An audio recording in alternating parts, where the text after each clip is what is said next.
එතකන් පටන් ගන්න.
හරි.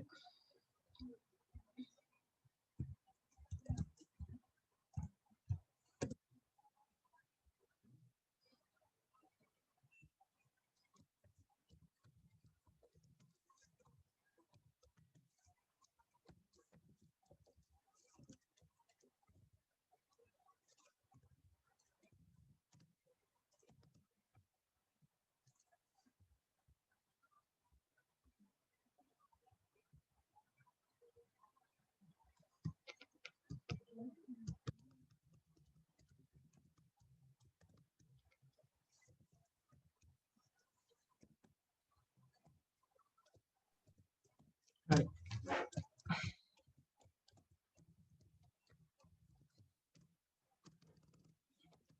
මගේ කීටේ 1:3ට ප්‍රොපෝෂන් එකට මේගොල්ලෝ අලුතෙන් ෂෙයාර්ස් ගන්නවා කියන එක. ඒතර 1:3ට ප්‍රොපෝෂන් එකට ගන්නවා කියලා කියන්නේ ඕන 1. එහෙම නැත්නම් මේ පළවෙනි එක්කෙනා මේ ෂෙයාර්ස් 100න් ගන්න ෂෙයාර්ස් 25යි. ඕන 2 කියන එක්කෙනා මේකෙන් ගන්නවා ෂෙයාර්ස් 75ක්. එතකොට ටෝටල් ෂෙයාර්ස් බැලුවොත් එහෙම 60ක් තියලා 25ක් ගන්නවා. 85යි. 40ක් තියෙන එක්කෙනා 75ක් ගන්නවා. 115. දැන් පේනවද? කලින් අපේ තිබ්බ ඕනර්ෂිප් එකේ ප්‍රොපෝෂන් එකක් 3ට 2. නැත්නම් මේ ෂෙයාර් ඉෂුව එකට කලින් ප්‍රොපෝෂන් එකක් තිබ්බ 3ට 2. හැබැයි දැන් ප්‍රොපෝෂන් එක තියෙන්නේ 3ට 2 නෙමෙයි. ඒක තේරුණාද? මේ ප්‍රොපෝෂන් එකේ වෙනස් වීම තේරුණාද? ඒකට තමයි කියන්නේ ownership dilution කියලා.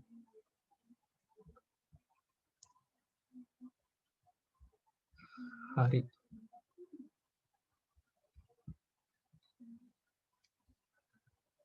හරි. ඊළඟට තියෙනවා කම්පැනි එකක් ස්ටොක් මාකට් එකේ රෙජිස්ටර් වෙන්න. එහෙම නැත්නම් ලිස්ටිං කම්පැනි එකක් වෙන්න රීසන්ස් 5ක් තියලා. හරි. පළවෙනි රීසන් එක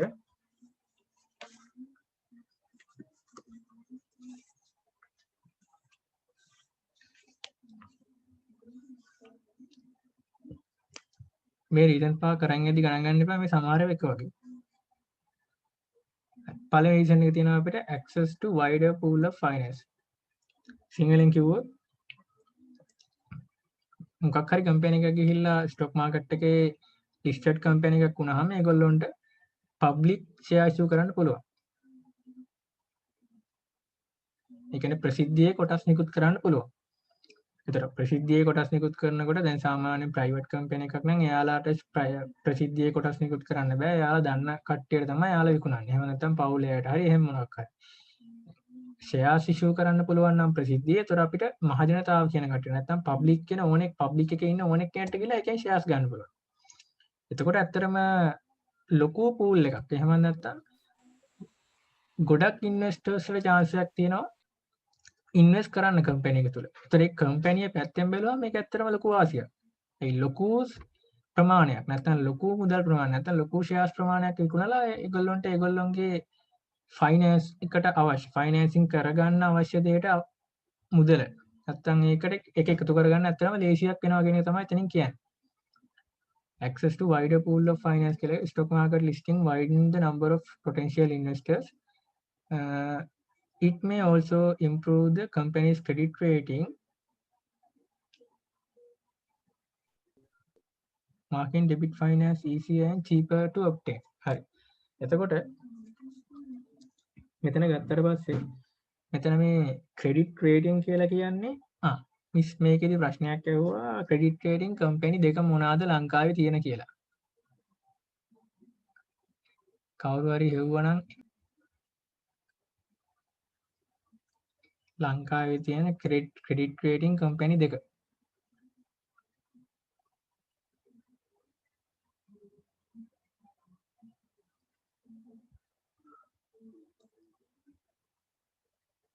නිශ්ශබ්දයි කියන්නේ දන්නේ නැද්ද?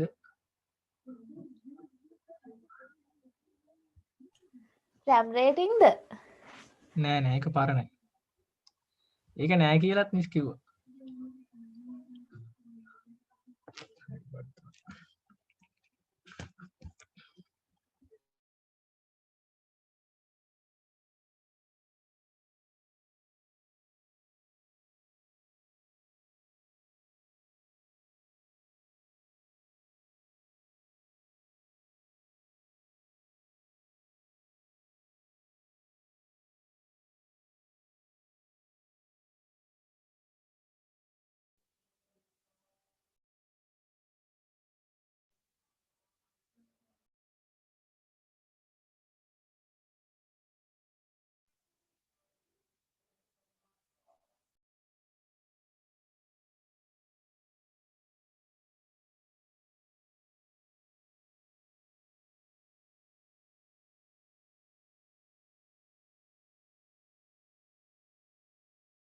හෙලෝ මම එනවා නේද?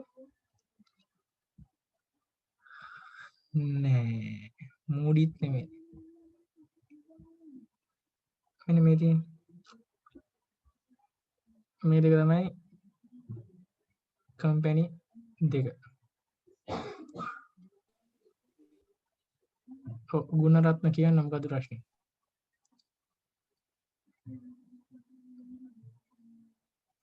එකක් Fitch Rating අනිත් එක ICRA ලංකා ලිමිටඩ්. හරි. එතකොට මේ දෙක තමයි අපේ තියෙන credit rating company දෙක දැනට. එතකොට credit rating company එකකින් කරන්නේ ඇත්තටම අපිට තියෙන credit worthiness එක නැත්නම් අපේ තියෙන credit worthiness එක එයාලා assess කරලා අපිට rating එකක් දෙනවා. නැත්නම් අපිට future එකේදී කොච්චර දුරට ණය ගෙවන්න පුළුවන්ද කියන එක එයාලා assess කරලා ඒකට rating එකක් දීලා එයාලා අපිට rating එකක් අපිට දෙන එකට තමයි කියන credit rating කියලා. හරි. එතකොට මෙතනදී මේ අර wider pool එකේ කතාවටම මේ credit rating කියන එකත් අදාළයි. මොකද අපිට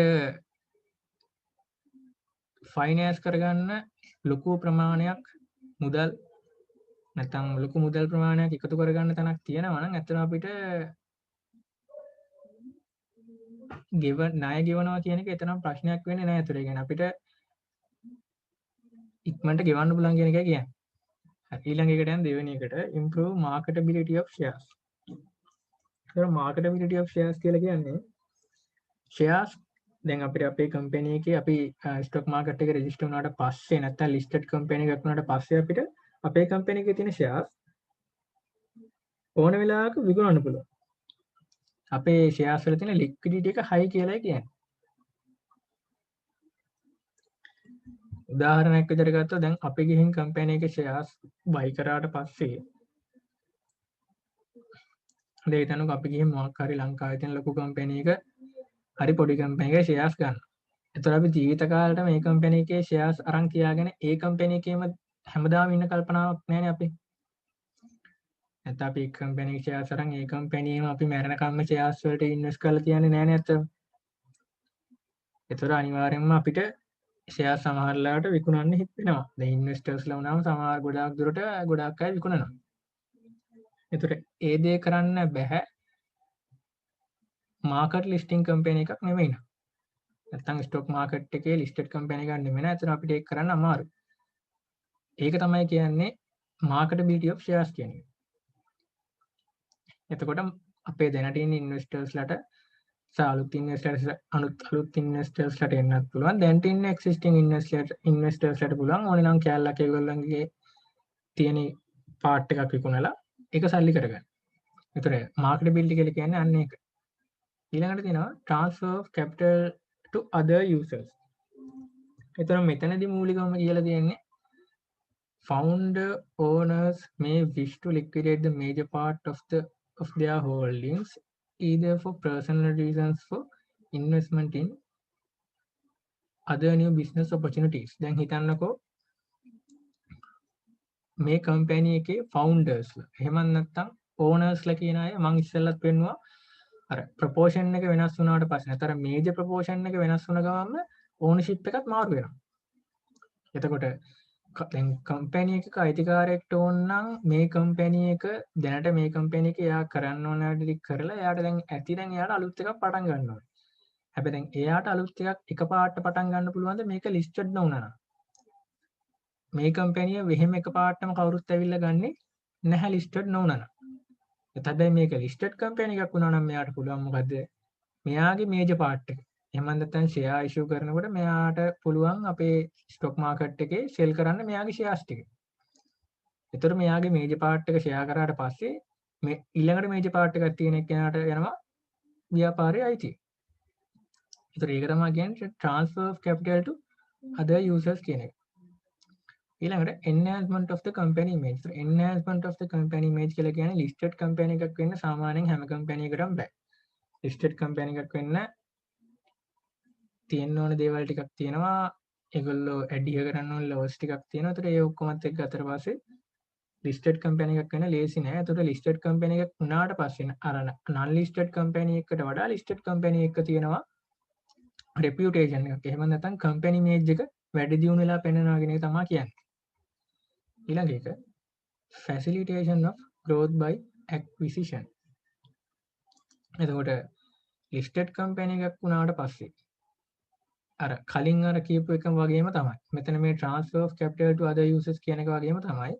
මෙතන කියන්නේ facilitation to growth by acquisition. A listed company is in better position to make a paper offer or target company than an unlisted one. දැන් company එකක් අපිට ගන්න ඕනේ නම් අපි මේජර් ෂෙයා හෝල්ඩින් එකක් ගත්තාම ඇති. අපිට එතනින් එහාට වෙන මොකුත් අවශ්‍ය වෙන්නේ නැහැ කම්පැනි එකේ අයිතිය ගන්න. අපිට ඕන වෙන්නේ මේජර් ෂෙයා හෝල්ඩින් එකක් විතරයි. ඒතර ඒකට තමයි කියන්නේ facilitation of growth by acquisition කියන එක. ඒතර මේ රීසන් පහ තමයි ස්ටොක් මාකට් එකේ ලිස්ටිං වෙන්න හේතු පහ. මෙතන මේ පහේ මොකක් හරි ප්‍රශ්නයක් තියෙනවා.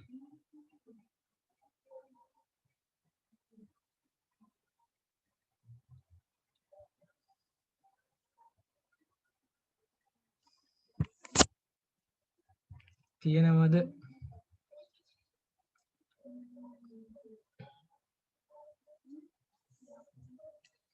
තවත් දෙයක්. ස්ටොක් මාකට් එකේ රෙජිස්ටර් වුණාට නැත්නම් ලිස්ටඩ් කම්පැනි එකක් වෙනවා කියලා කියන්නේ සාමාන්‍ය කම්පැනි එකකට තියෙන රිස්ක් එක වැඩි වෙනවා. රිස්ක් එක වැඩි වෙන්න හේතුව තමයි මේජර් ෂෙයා හෝල්ඩින් එකක් වෙන කාට හරි ගියොත් අපිට ඒකේ තියෙන අයිතිය නැති වෙලා යනවා. නැත්නම් ඕනර්ෂිප් එක අපිට නැති වෙලා යනවා. ඒ වගේම තමයි හැබැයි අපිට තියෙන රිටර්න් එකත් වැඩි රිස්ක් එක වැඩි නිසාම. හරි. ඊළඟට කියන්නේ මේකේ මොකක් හරි ප්‍රශ්නයක් තියෙනවද මේ පහේ?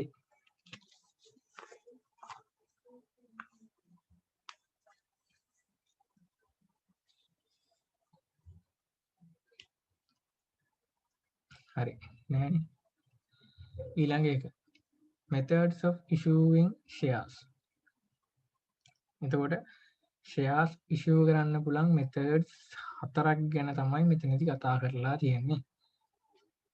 මෙතනින් prospect sale එක placing සහ introduction කියන තුන කරේ නැහැ. හරි. පළවෙනි එක යනවා එතකොට අපි offer for sale. offer for sale එකට ගියාට පස්සේ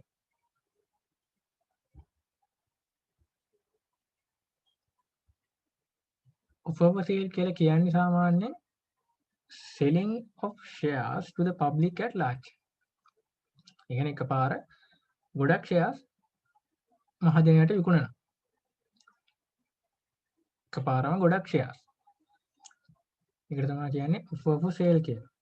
ඒ වගේම when company go public for the first time, a large issue probably taken the format offer for sale. මෙතනදී අපි කතා කරන්න ඇත්තටම දැනට existingly අපි listed company එකක් නෙමෙයි. හැබැයි දැන් අපි listed company එකක් වෙන්න ගිහිල්ලා තියෙන්නේ. දැන් අපිට share issue කරන්න ඕනේ. දැන් listed company එකක් වෙලා හිටියේ නැති company එකක් එකපාරට listed company එකක් වෙනකොට එයා share issue කරන්න ඕනේ. ඒ share issue කරන විදිහ තමයි මේ කියන්නේ එතකොට. එතකොට එකක් තමයි offer for sale කියලා කියන්නේ. offer for sale කියලා කියන්නේ selling of shares to the public at large. ඒ වගේම තමයි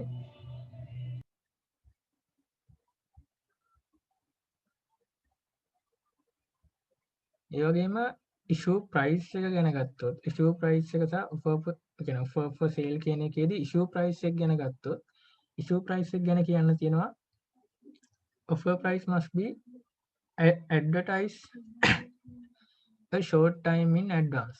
ඒකල කියන්නේ අපි අපේ offer කරන price එක නැත්නම් අපි දැන් market එකට නැත්නම් stock market එකට issue කරන price එක අපේ shares අපි කලින් දැනුම් දෙන්න ඕනේ.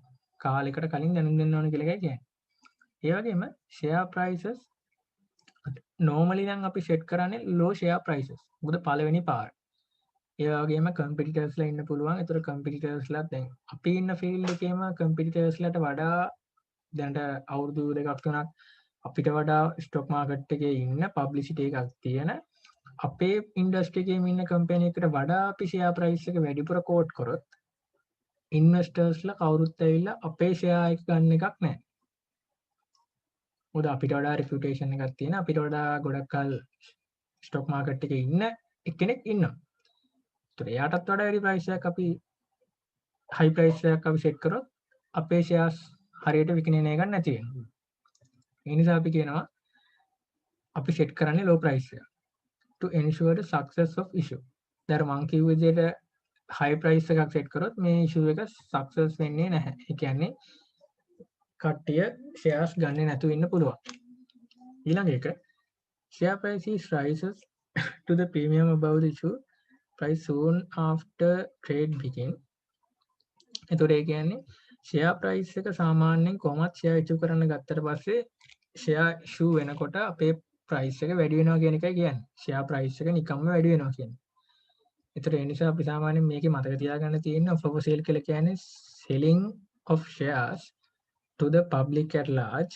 ඒ වගේම share price එක අපි low price එකක් දාන්න. ඒකට හේතුව අපේ issue එක success කරගන්න. අනිත් එක share issue එකෙන් පස්සේ අපේ share prices කොහොමත් වැඩි වෙනවා. අනිත් එක තමයි offer price must be advertised a short time in advance. ඊළඟට offer for sale එකකදී වෙන්න පුළුවන්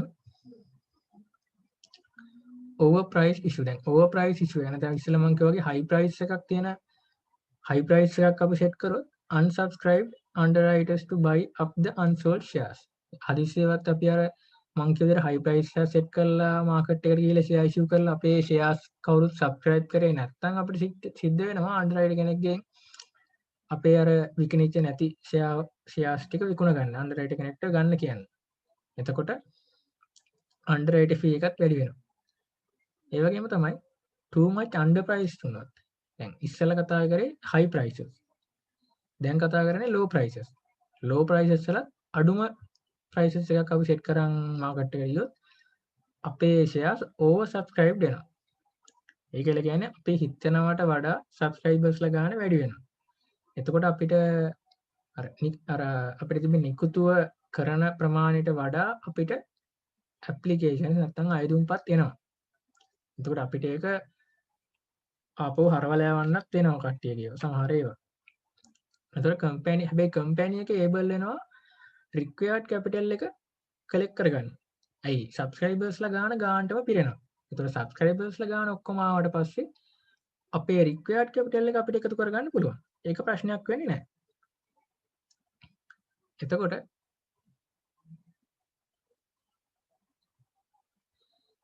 ඊළඟගේ පොයින්ට් එකේ කියලා තියෙනවා share price එක සාමාන්‍යයෙන් බේස් වෙනවලු අපේ PE ratio එක මත. price earning ratio එක මත. ඊළඟ එකට අපි යන් ඊළඟ එකේ අපිට තියෙනවා offer for sale by tender. උතර අර කලින් තිබ්බ එක වගේම තමයි. හැබැයි ඒක නෙමෙයි මේක. කලින් එක offer for sale, මේක offer for sale by tender. උතර offer for sale by tender කියලා කියන්නේ issue price දැන් tender එකක් අපි දාන්නේ සාමාන්‍යයෙන් අපි price එකක් දන්නේ නැත්තම්. සාමාන්‍යයෙන් tender කැඳවන්නේ අපි දන්නේ නැත්තම්නේ price එක. එතකොට මේ tender දානවා කියලා කියන්නේ අපි price එකක් ඇත්තටම අපේ shares වලට අපි හරි price එකක් දන්නේ නැහැ. අපි දන්නේ නැහැ කීයද දෙන්න ඕනේ කියන එක. ඒතර ඒ නිසා අපි අපේට investors ලගෙන් අපි අහනවා අපිට කොයි price එකද ගැලපෙන්නේ කියන එක. එහෙම idea එකක් තමයි මේ offer for sale by tender කියන එකේ තියෙන්නේ. ඒතර මෙතනදී issue price එක නැත්තම් මේ issue price එකක් අපි set කරන්නේ නැහැනේ. අපි minimum price එකක් set කරනවා. ඔය දැන් දෙවෙනි point එක කියලා තියෙනවා minimum price will be fixed and tender will be invited with the price of higher than it. ඒ කියන්නේ හිතන්නකෝ දැන් අපි share එකට රුපියල් 10ක් කියලා minimum price එක දානවා. ඒතර tender එක කැඳෙව්වට පස්සේ අපි එතනින් එහාට ඒගොල්ලොත් එක්ක quote කරන්නේ අර 10ට වඩා වැඩි ගාණක්. 10ට වඩා අඩු නම් අපි කොහොමවත් ඒගොල්ලොත් එක්ක agree වෙන්නේ නැහැ. 10ට වඩා වැඩි ගාණකට තමයි quote වෙන්නේ. එතකොට ඒ 10ට වඩා quote වෙන ගාණෙන් highest price එකට තමයි අපි agree වෙන්නේ. නැත්නම් ඒක තමයි share price එක. නැත්නම් share issue price එක විතර ගන්න. ඒකට තව නමකුත් කියනවා striking price කියලා. එතකොට මෙතනදී මේ අර දැන් හිතන්නකෝ 10ට අපි minimum price එක set කරලා offer for sale by tender එකක් දැම්මා. ඊට පස්සේ tender එකෙන් පස්සේ අපිට ආවා කියලා price එක රුපියල් 25ක් විතර. ඒතර ඒ 25 කියන price එකෙන් අපිට පේන්නේ නැත්නම් reflect වෙන්නේ මාකට් එකේ අය කොච්චර අපේ share එකට කොච්චර value එකක් දීලා තියෙනවද කියන එක. නැත්නම් අපේ shares වල market value එක තමයි පෙන්වන්නේ. හැබැයි අර offer for sale කියන එකේදී එහෙම නැහැ. මොකද offer for sale කියන එකේදී අපි තමයි issue price එක set කරන්නේ. අපේ issue price එක set කරලා අපි issue කරනවා shares. එතකොට එතනදී අපිට එන්නේ නැහැ market එකේ තියෙන price එක. අපේ shares වලට market price එක. හැබැයි මෙතනදී market price එක තමයි එන්නේ. මෙතනදී මතක තියාගන්න තියෙන්නේ මේකේ market price එක reflect වෙනවා. ඒගේ minimum price එක set කරලා තමයි අපි quote කරන්නේ. ඊළඟ එක තමයි shares allotted කරන්නේ highest price එකට.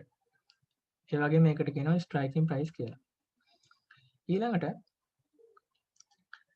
තව දෙයක් තියෙනවා. දැන් මේ offer for sale by tender කියන එක සහ offer for sale කියන දෙකම ගත්තාම offer for sale by tender කියන එක අපිට දකින්න අඩුයි. ඒ කියන්නේ offer for sale කියන එකට වඩා offer for sale by tender කියන එක දකින්න අඩුයි. ඒකට ඒකට හේතු ටිකක් තියෙනවා. පළවෙනි එක තමයි අපි නැත්තම් දැන් හිතන්නකෝ අපි තමා මේ offer for sale by tender කරන කම්පැනි එක කියලා අපිට බෑ අපේ share issue price එකක් decide කරගන්න. නැත්නම් අපි දන්නේ නැහැ අපේ value එක. එතකොට ඇත්තටම එන investors වල තේරෙන්නේ එහෙම දෙයක්. ඇයි? අපි කියන්නේ minimum price එක. ඊට පස්සේ එයාලට කියනවා decide කරන්න කියලා issue price එක. ඒතර එතනින් අපේ කම්පැනි එකට bad image එකක් තමයි එළියට යන්නේ. කම්පැනි එකට බෑ කම්පැනි එකේ issue price එකවත් තීරණය කරගන්න. කම්පැනි එක දන්නේ නැහැ කම්පැනි එකේ value එක කියන එක තමයි එළියට යන idea එක. ඒතර ඒ නිසා ඒක badly තමයි affect වෙන්නේ. ඒ නිසා තමයි ඒක තමයි එක හේතුවක් ඔය offer for sale by tender කියන එක දකින්න අඩු. ඒ වගේම major influence එකක් වෙන්න පුළුවන්ලු institutional investors. දැන් අපි දන්නවනේ කොහොමද අපි share market එක ගත්තට පස්සේ investors ලා කොටස් දෙකයි institutional and retail. සාමාන්‍යයෙන් institutional investors ලා තමයි වැඩි. ඒතකොට ඒගොල්ලන්ගෙන් influence එකක් තියෙන්න පුළුවන් කියලා කියනවා මෙතන. තුන්වෙනි එක determine the prices to the public rather than the city experts.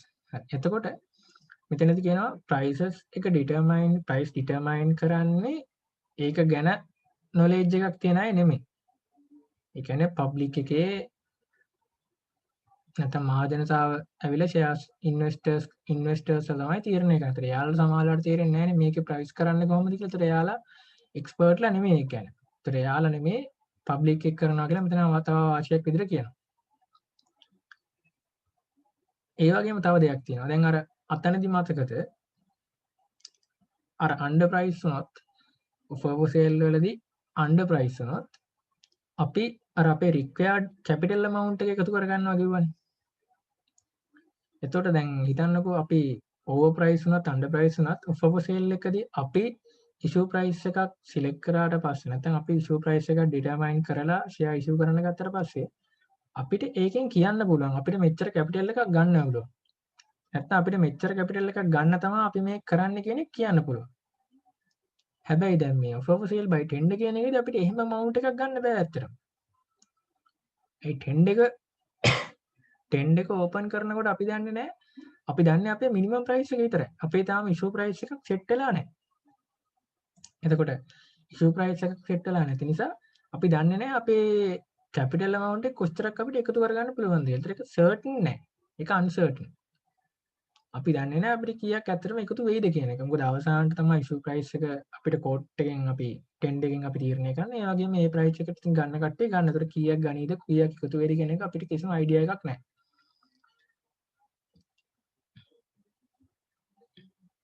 හරි ඊළඟට ඉන්වෙස්ටර්ස්ලා කැමති නෑලු ඩිසයිඩ් කරන ප්‍රයිස් එක. ඒකක්. තව වාසියක්.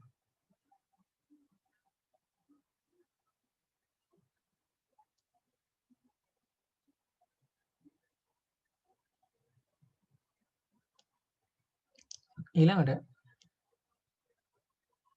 මේ අවසාන පොයින්ට් එක මේක කියන්න එපා. හරි ඊළඟට ඕන තියෙන අපිට ප්ලේසින්. ඒතර ඉෂුව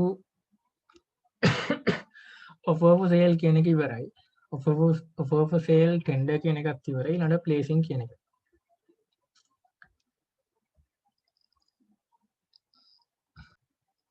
හරි.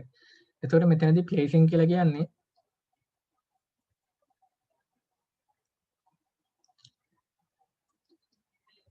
මේ කරේ නැතුණාට මේ එක්සෑම් එකට අහන්න පුළුවන් එකක් නේ. මිස් නම් කරේ නෑ. හරි. එතකොට placing කියලා කියන්නේ මේක arrangement එකක්ලු.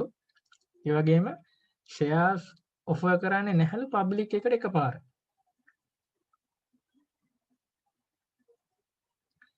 shares issue කරන්නේ නැහැලු public එකට එකපාර. එතකොට මේක sponsoring type එකවලු යන්නේ. sponsoring market arrange for the most of the issue to be bought by the small number of investors. ඒ කියන්නේ මෙතනදී අර අපි arrangement එකක් කරලා තමයි මේක shares issue කරන්නේ. ඒතකොට මේකෙදි public එකට එකපාරම shares ටික issue වෙන්නේ නැහැ. small number of investors තමයි මේකෙදි අපේ shares ඇවිල්ලා ගන්න. usually නම් institutional investors ලා තමයිලු අපේ මේ shares ගන්න placing arrangement එකකට ඇවිත් එතකොට. එතකොට උදාහරණයක් විදිහට pension fund එක insurance companies කියලා දාලා තියෙනවා. ඒතර placing are much cheaper. ඒ කියන්නේ placing කියන එක ඇත්තටම ලාභයි අර offer for sale කියන එකට වඩා. ඊළඟට most of the shares will be unlikely to be available for trading after flotation because institutional investors. හරි. ඊළඟ එක. ඊළඟට මේක අපිට කියලා තියෙනවා මේ අපි offer for sale කියන එකයි placing කියන එකයි පාවිච්චි කරන්න ඕනේ කොයි වෙලාවෙද වගේ. large issue එකක් කරනම් අපි යන්න ඕනේ offer for sale එකට, small issue එකක් කරනම් අපි යන්න ඕනේ placing එකට කියලා කියනවා. ඒක ඉතර දෙයක් නෑ.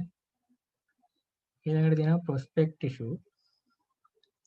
එතකොට prospect issue එකේදී කියන්නේ company offer කරනවලු shares general public එකට shares issue කරනවලු issuing house or merchant bank agent not underwriter. එතකොට මෙතනදී කියනවා prospect issue එකකදී underwriter කෙනෙක් නෙමෙයි යා. agent කෙනෙක් විදිහට තමයි වැඩ කරන්නේ. නැත්නම් අපි දැන් merchant bank එකකට අපි කවුරු හරි දැන් කොහොමවත් අපි share issue එකක් කරනකොට underwriter කෙනෙක් ගන්නවා මුලින්ම. මොකද අපේ shares ටික ඔක්කොම subscribe වුණේ නැත්නම් අපිට ඒකේ ඉතුරු වෙන shares ටික subscribe කරලා අපේ අර required capital එක නැත්නම් අර share issue එක success කරගන්න ඕන නිසා අපි underwriter කෙනෙක්ව ගන්නවා. හැබැයි මෙතනදී අපි shares issue කරනවලු general public එකට කෙලින්ම හැබැයි අන්ඩර්රයිටර් කෙනෙක් විදියට නෙවෙයි බැංක් එක ගන්න ඒජන්ට් කෙනෙක් විදියට. ඒතර මෙහෙම කරන්නේ සාමාන්‍යයෙන් කම්පැනි එකක් බය නැතුව මේක රිස්ක් එකකුත් තියෙනවා ඒ වගේම කලාතුරකින් වෙන්නේ කරන්නේ well known company. එහෙම නැත්නම් දැනට මාකට් එකේ හොඳ නමක් තියෙන කම්පැනි එකක් එකපාරටම මෙහෙම කරනවා නම්. මොකද එහෙම නැත්නම් සාමාන්‍ය කම්පැනි එකකට මෙහෙම කරලා රික්වයර්ඩ් කැපිටල් එක ගැදර් කරගන්න බැරි වෙනවා. එහෙම වුණොත් එහෙම ඉෂුව එක අන්සක්සස්ෆුල් වෙනවා. ඒ නිසා well known කම්පැනි එකක් තමයි large new issue එකක් මෙහෙම කරන්නේ. ස්ටොක් එක්ස්චේන්ජ් එකේදී. ඒක තමයි ප්‍රොස්පෙක්ට් ඉෂුව කියලා කියන්නේ. මේකෙදි මතක තියාගන්න තියෙන්නේ එකපාර ජෙනරල් පබ්ලික් එකට ඉෂුව කරනවා. මර්චන්ට් බැංක් එක ඒජන්ට් කෙනෙක් විතරයි. අන්ඩර්රයිටර් කෙනෙක් නෙමෙයි. ඒක තමයි මේන් පොයින්ට් එක. ඊළඟට ඉන්ට්‍රොඩක්ෂන්.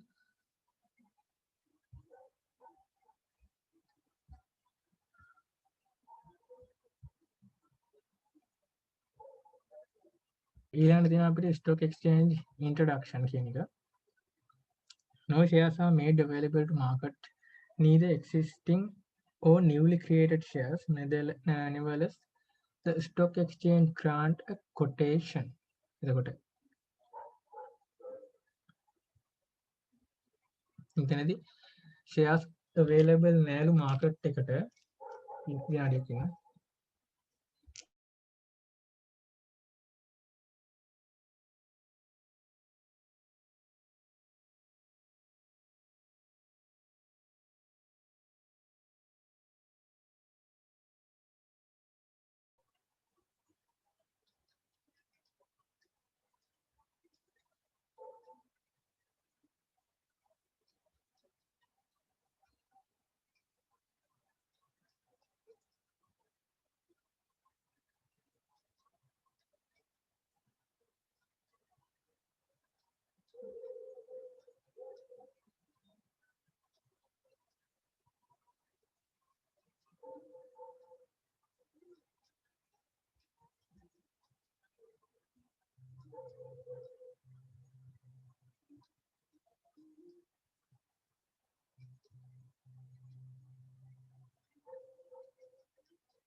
හරි.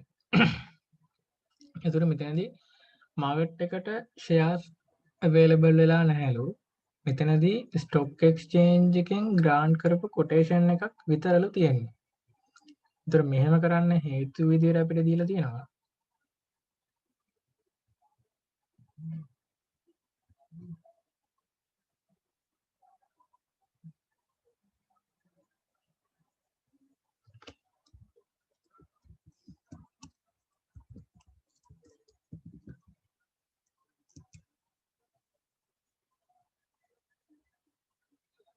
එතකොට මෙතනදී reasons විදියට අපිට දීලා තියෙනවා greater marketability for shares, a non-share valuation for inheritance tax purpose, easy access in the future additional capital.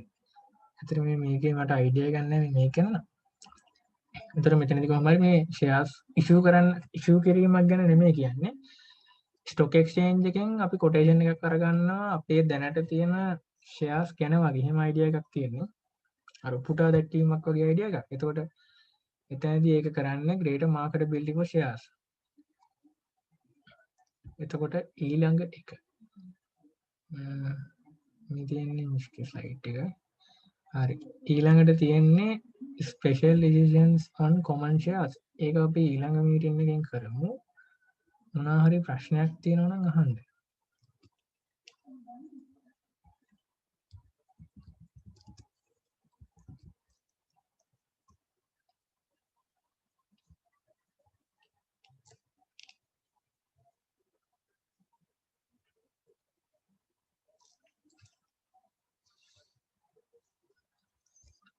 ප්‍රශ්නයක් තියෙනවා නම් අහන්න හරියට විනාඩියේ තප්පර 30ක් තියෙනවා.